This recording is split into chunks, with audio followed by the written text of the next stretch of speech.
সবাইকে নমস্কার।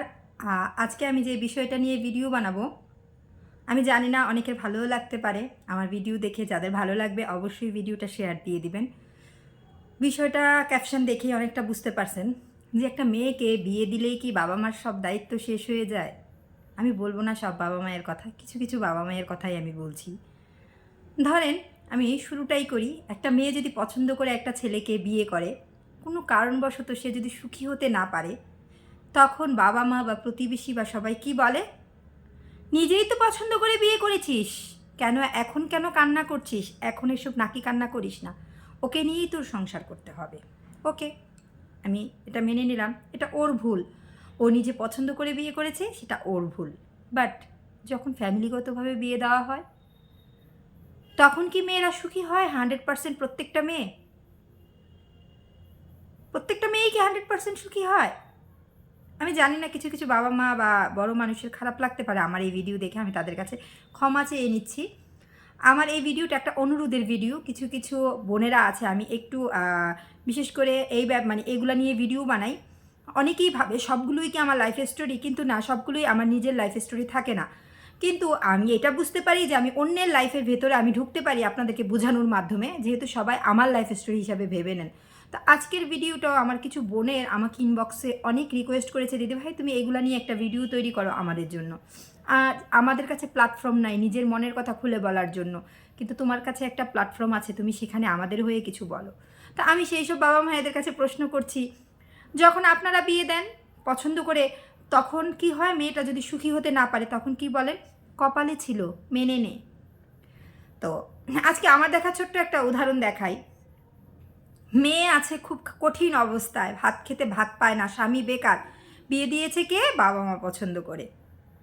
আর বাবা মা রাজপ্রাসাদে বসে আছে, সম্পদগুলো আগলে রেখে ছেলেদের জন্য রেখেছে। কেন? ছেলেরা রাজত্ব করে বেড়াবে। আমি তাকে সেলুট জানাই, এটা তার খুব ভালো একটা চিন্তাধারা, তার ছেলের বউকে সে খুব ভালোবাসে। কিন্তু মেয়েটাও তো তার গর্ভের সন্তান।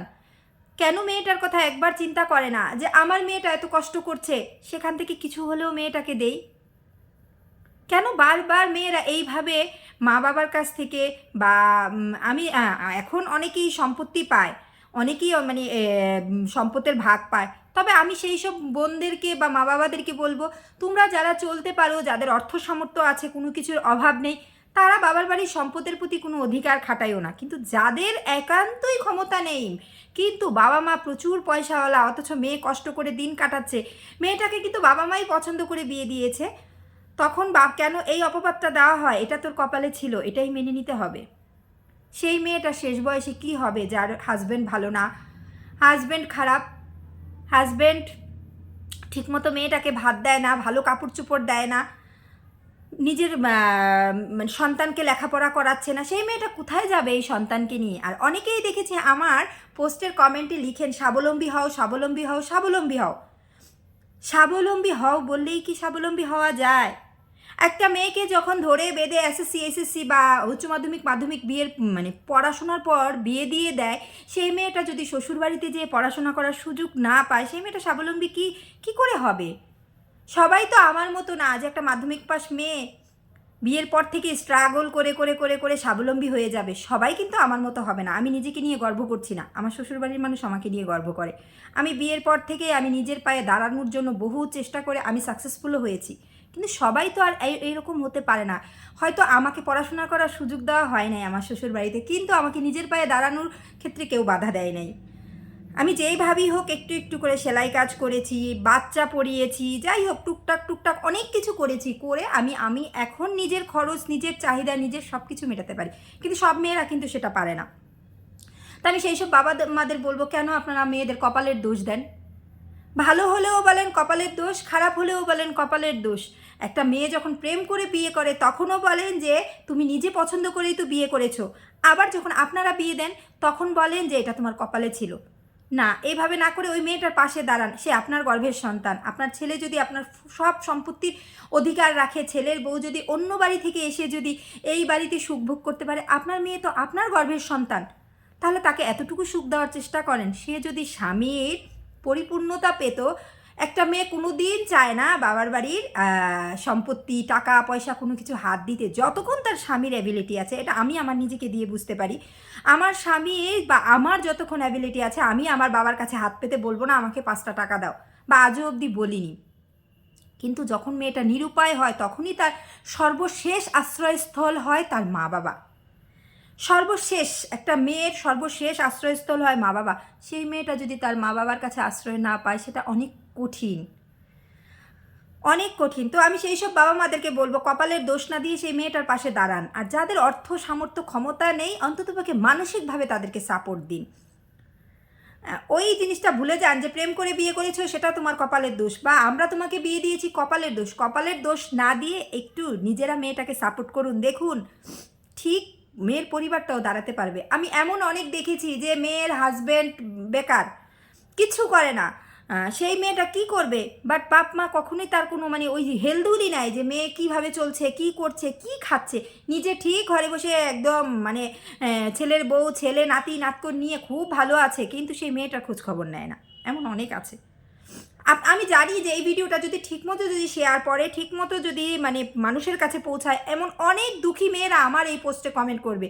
কারণ আমি এর আগেও যে ভিডিওগুলো প্রতিবাদমূলক পোস্ট করেছিলাম, প্রত্যেকটা ভিডিওতে আমি তাই দেখেছি, হাজার হাজার কমেন্ট পড়েছে তাদের দুঃখের কথাগুলো। শুধু একটাই বলেছে, দিদি ভাই আমরা বলতে পারিনি, তুমি বলতে পেরেছো। তো সব বাবা মাদের কাছে অনুরোধ করব, প্লিজ আপনারা মেয়েদের পাশে থাকুন, মেয়ে বলে অবহেলা করবেন না। আমরা মেয়েরা আসলেই অবহেলিত। যতই আমরা গণতন্ত্র বলি যে আমাদের ছেলে মেয়ে সমান অধিকার, বাট দিন শেষে আমরা আসলেই অবহেলিত। আর মেয়েদেরকেও বলবো, তোমরাও সংসারে মানিয়ে নেওয়ার চেষ্টা করবে একটা সংসারে, যে আর অভাব অনটনটা ভাগ্যে লেখা আছে, হ্যাঁ হতেই পারে। যদি পারো বোন, তোমরাও একটু স্বাবলম্বী হয়েও। কারণ আসলে কি, স্বামীর পয়সা না থাকলে না কোথাও দাম নেই, এটা আমি বুঝেছি। অনেকেই আমাকে রিকোয়েস্ট করেছে, দিদি ভাই একটা মানে ভিডিও করো আমাদেরকে নিয়ে। তো তার জন্য তোমাদের উদ্দেশ্য করেও এই ভিডিওটা বানানো, বা আমার পরিবারের কাছে ভিডিওটা যেতে পারে। আমি কখনোই আমার বাবার বাড়ির কোনো কিছুর প্রতি আমার কোনো চাহিদা নাই বা চাওয়া পাওয়া নাই, সেটা আমার ফ্যামিলির সবাই জানে। তো আমার ফ্যামিলির কারো কাছে এই ভিডিওটা গেলেও কোনো প্রবলেম নাই। কিন্তু সেই সব বোনদেরকে বলছি, বা বোনদের যারা মা বাবা যারা আছো এই টাইপের, তাদেরকে উদ্দেশ্য করে বলছি, প্লিজ বোনগুলার পাশে থাকুন আপনারা, এবং তাদেরকে একটু সাপোর্ট করুন, একটু মানসিকভাবে একটু সাপোর্ট করুন। একটা মেয়ে কখনোই মা বাবার দ্বারস্থ হতে চায় না, হোক সে প্রেম করে বিয়ে করুক, হোক সে আপনারা বিয়ে দেন, কিন্তু সে তো আপনার গর্ভের সন্তান। তাকে একটু মানসিক শান্তি, একটু সাহস, একটু সে তো একটু সম্পদ যদি হয় দিয়ে তাকে একটু সহযোগিতা করুন। আমরা গলা ফাটিয়ে বলি ছেলে মেয়ে সমান অধিকার, আমাদের বাংলাদেশে কিন্তু এখনও সম্পদের ব্যাপারটা আসে নাই, মেয়েরা সম্পদের ভাগ পাবে। আচ্ছা, আমি সেটা নিয়ে কথা বলতেও চাচ্ছি না। কিন্তু যার ক্ষমতা নাই, যেই মেয়ের শ্বশুর বাড়িতে থাকার মতো অবস্থা নাই, যাদের ক্ষমতা আছে বাবার বাড়িতে, তারা একটু মেয়েটাকে সাপোর্ট করবেন, এটাই আমার অনুরোধ। আমার ভিডিওতে কেউ কষ্ট পাবেন না। আর অসংখ্য ধন্যবাদ। আমার ভিডিওটা দেখে ভালো লাগলে লাইক কমেন্ট শেয়ার করে দিবেন। Thank you.